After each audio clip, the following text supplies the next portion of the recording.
Olá, meu querido aluno, minha querida aluna, sejam bem-vindos a mais um vídeo, a mais um conteúdo dedicado a informações da área da saúde. Então chegamos à nossa tão esperada e cobrada aula de HIV, a nossa aula de AIDS. São tantas informações relevantes, tanto tópico importante, que este conteúdo será dividido em 2 encontros. Então, vamos lá, sem muitos recados, para que a nossa aula não se torne tão cansativa, mas o que eu prometo para você é que se você der a devida atenção, você já sai deste nosso primeiro momento pronto para se aventurar e resolver questões do conteúdo. Então, vamos lá, iniciar descrevendo a doença. A infecção pelo vírus da imunodeficiência humana, que é o vírus do HIV, e sua manifestação clínica avançada, que é a síndrome da imunodeficiência adquirida, a AIDS, ainda representam um problema de saúde pública de grande relevância na atualidade, em função da sua transcendência e do seu caráter pandêmico. Professor, dá uma respirada, me explica, me aponta o que é que eu tenho que, de fato, valorizar nesse primeiro trecho, nesse primeiro parágrafo. O básico do básico, HIV, AIDS, infecção por vírus. Nada de bactéria, tá? Vírus. Temos o HIV, que é a infecção inicial do vírus, e a doença, quando está em um estágio avançado, tá? Ela vira a AIDS, que é a síndrome da imunodeficiência adquirida, ainda, infelizmente, bastante relevante na atualidade, por conta da sua transcendência e do seu caráter pandêmico. A infecção pelo HIV, sem tratamento, pode evoluir para a AIDS, resultando em uma grave disfunção no sistema imunológico, à medida que vão sendo destruídos os linfócitos TCD4+, que é uma das principais células alvo do HIV. Então, HIV sem tratamento evolui para a AIDS. O HIV, ele ataca, ele causa uma disfunção no sistema imunológico. Ele destrói os linfócitos TCD4+, que é, sim, não esqueça disso, uma das principais células alvo do HIV. A história natural dessa infecção vem sendo alterada consideravelmente pela terapia antirretroviral. A gente vai chamar aqui de TARV, iniciada no Brasil em 1996, e também pelo tratamento de todas as pessoas vivendo com HIV, independentemente da carga viral, em 2013, o que resultou em um aumento de quê? Da sobrevida das pessoas mediante a reconstituição das funções do sistema imunológico e da redução das doenças secundárias. Então, esse tratamento, a terapia antirretroviral, iniciou-se no Brasil em 96. O maior avanço, porém, ocorreu em 2013, porque esse tratamento ficou acessível para todas as pessoas que viviam com HIV, independentemente da carga viral. Isso aumentou a qualidade de vida dessas pessoas, a sobrevida dessas pessoas, tá? Então, o sistema imunológico pôde se recuperar, pôde se reconstituir, além também de ocorrer a redução dessas doenças secundárias. Então, muita informação, professor. Então, a dica é para você apertar pause, ler no seu ritmo, devagar, no seu tempo, e depois, bola para frente. Vamos lá. continuar a nossa leitura, o nosso estudo, a nossa interpretação e internalizar com qualidade esse conteúdo que chove em provas. Então, se está no teu edital, não abandona, não deixa de lado, não desvaloriza o conteúdo. Vamos lá, porque o nosso objetivo é conquistar a nossa vaga. E ela só vem através de esforço, de entrega, de dedicação.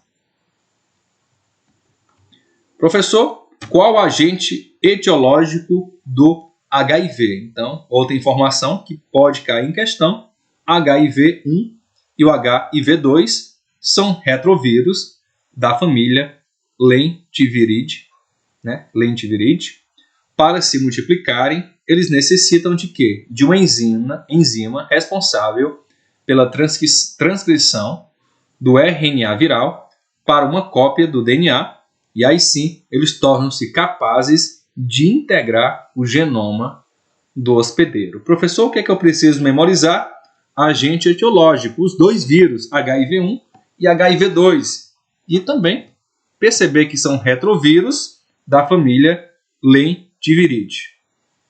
Professor, quais os modos de transmissão do HIV? O HIV pode ser transmitido por via sexual, através do esperma ou da secreção vaginal. Tem também a transmissão sanguínea via parenteral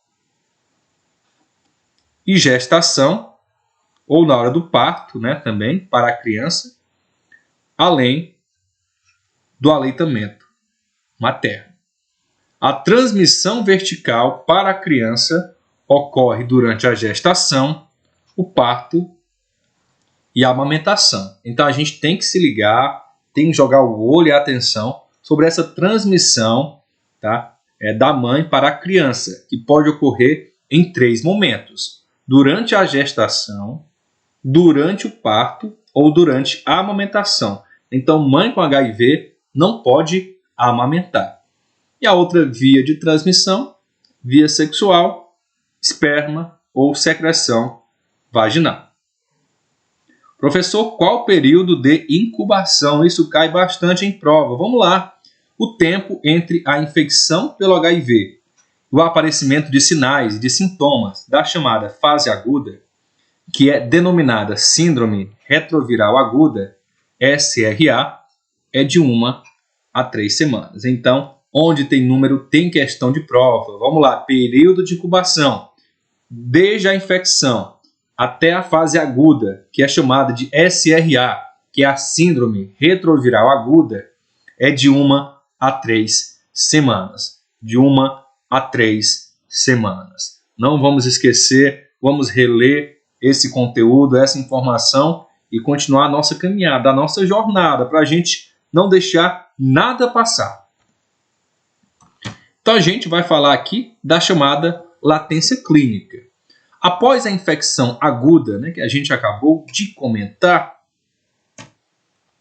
o tempo de desenvolvimento de sinais de sintomas da AIDS é em média de 10 anos. Entretanto, sinais e sintomas de imunodeficiência associada à infecção pelo HIV, porém ainda não é AIDS, podem aparecer com período de latência variável após a infecção aguda. Então pode ir e voltar, porém ainda não se caracterizando como AIDS, ainda é HIV. Professor, não entendi muito bem a diferença entre o HIV e AIDS. Não é a mesma coisa não, professor, vamos lá. HIV é a infecção, você está com vírus, HIV. A fase avançada da doença, né, é chamada de AIDS, síndrome da imunodeficiência adquirida. Vamos lá tentar diferenciar isso aí, não se confundir, não deixar a banca se aproveitar dessa confusão, tá, essa confusão clássica e fazer você perder uma questão. Não vamos vacilar no básico do básico. Transmissibilidade do HIV. A partir do momento em que a pessoa é infectada, ela tem capacidade de transmitir o HIV, ok? Então, se infectou neste momento, vou me relacionar com outra pessoa, já posso transmitir. Durante o período de infecção recente, ou durante o estágio mais avançado da infecção, com carga viral alta, existe sim um aumento de transmissibilidade do vírus. Então, infecção recente ou estágio mais avançado, né, a transmissibilidade é maior.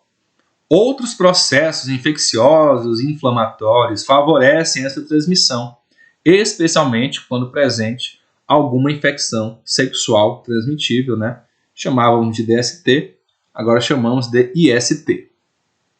A replicação viral ativa e a livre circulação do vírus na corrente sanguínea causam a formação de um pico de viremia por volta de 21 a 28 dias após a exposição ao HIV. Essa viremia está associada ao quê? A um declínio acentuado no número, tá, dos LTCD4+.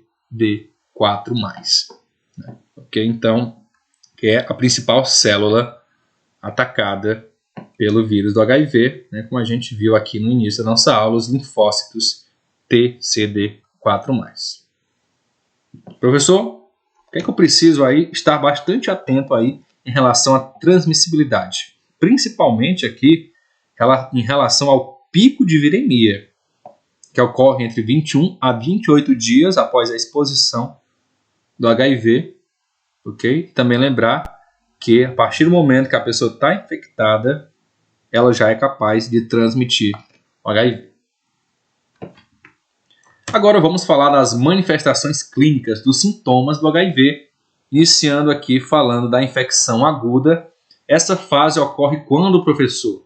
Nas primeiras semanas da infecção pelo HIV, quando o vírus é replicado intensivamente. Onde, professor? Nos tecidos linfóides. Nem todas as pessoas recém-infectadas apresentam a fase aguda, e outras, quando apresentam, o fazem de forma não específica, ok? Então, fase aguda ocorre nas primeiras semanas da infecção, porém, nem todas as pessoas recém-infectadas apresentam a fase aguda.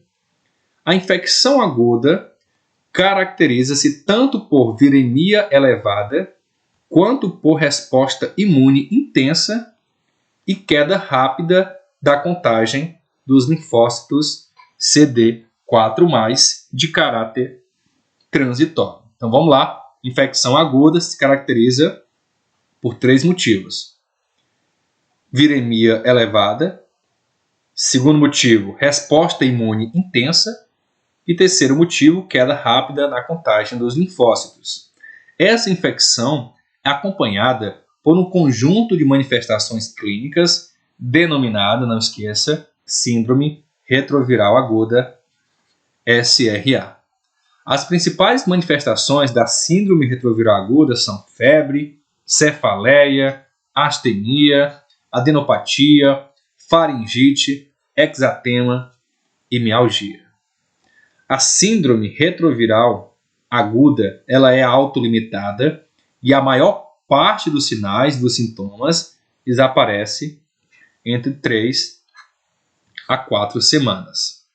A presença de manifestações clínicas mais intensas e prolongadas por um período superior a 14 dias pode estar associada a uma progressão mais rápida da AIDS, ok? Então é importante aí você valorizar também as informações relacionadas à síndrome retroviral aguda, né, que a gente viu aqui no período de incubação, que esse tempo é de 1 a 3 semanas, tá? Para ela se desenvolver, para ela aparecer a síndrome, e a sua duração, né, é de 3 a 4 semanas.